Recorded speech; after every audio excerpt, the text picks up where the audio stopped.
le chef de 1,3 milliard de chrétiens, vient d'atterrir dans un pays à 99% musulmans, avec moins de 8000 catholiques sur 45 millions d'habitants.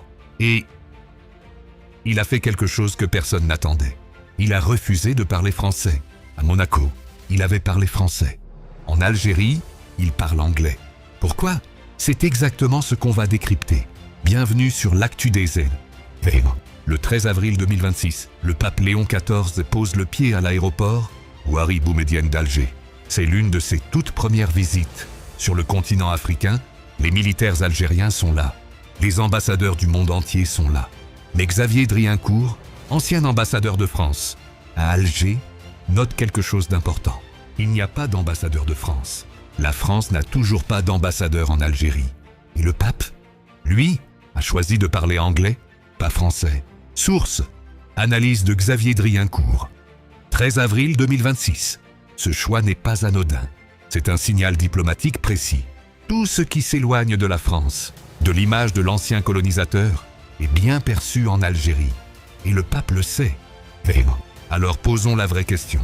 Pourquoi venir en Algérie maintenant? Officiellement, le pape voulait suivre les traces de Saint Augustin, le grand théologien né en Algérie au IVe siècle, un des pères de l'Église catholique mondiale, né à Tagaste, aujourd'hui Souk Arras, mort à Hippone, aujourd'hui à Naba. C'est un symbole puissant. Mais il y a une autre réalité, selon Driancourt, l'ancien ambassadeur de France qui connaît l'Algérie mieux que personne. Ce voyage est avant tout un coup diplomatique pour le président Tebboune, pas pour l'Église. Pour l'Algérie, voilà pourquoi. Quand le pape vient en Algérie, le récit officiel qui se propage dans tous les médias du monde, c'est quoi?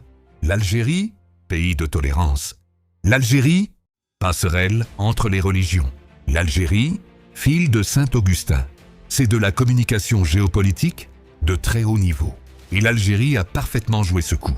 Ministre Vesco, l'archevêque d'Alger, qui a la nationalité algérienne depuis 2023, a accompagné chaque étape de cette diplomatie.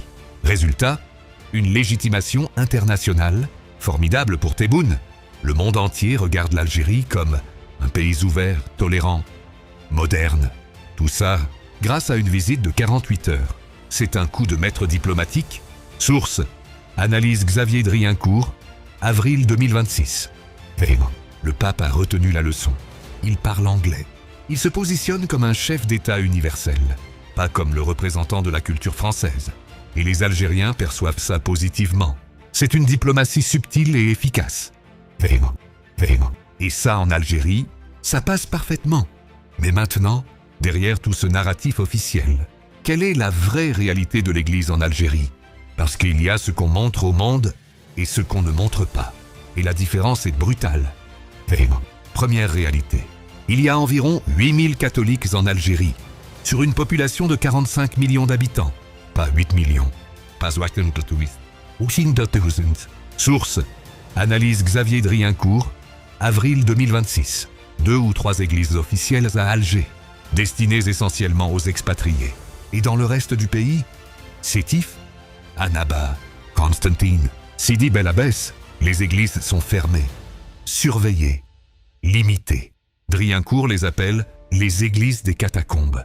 L'assistance est composée à 80 ou 90% de migrants subsahariens en transit. Ce n'est plus l'église de la colonisation, c'est devenu l'église des migrants africains. Deuxième réalité, la constitution algérienne de 2020, celle rédigée par Tebboune, interdit la liberté de conscience. Elle reconnaît la liberté des cultes, mais seulement dans le cadre de la loi et à la condition du respect des bonnes mœurs. En pratique, les églises de Kabylie ont été fermées parce que c'est très politique. Le christianisme en Algérie reste associé dans l'inconscient collectif à la colonisation française. Et même l'archevêque Vesco, qui a la nationalité algérienne depuis 2023, cherche à se démarquer en permanence de cette image. Troisième réalité, et celle-là, personne n'en parle, le mystère de Tibérine. En 1996, 7 moines trappistes ont été assassinés dans leur monastère. Leur tête retrouvée, leur corps, jamais. Le pape n'a pas pu aller à Tibérine. Pourquoi? Parce que l'Algérie considère qu'il y a encore trop d'ombre politique autour de ce dossier. Qui a vraiment tué les moines de Tibérine? Cette question reste sans réponse officielle, et l'Algérie ne veut pas qu'elle soit posée, en public, devant les caméras du monde entier. Source: analyse Xavier Driencourt, avril 2026. Alors voilà la vraie lecture de cette visite.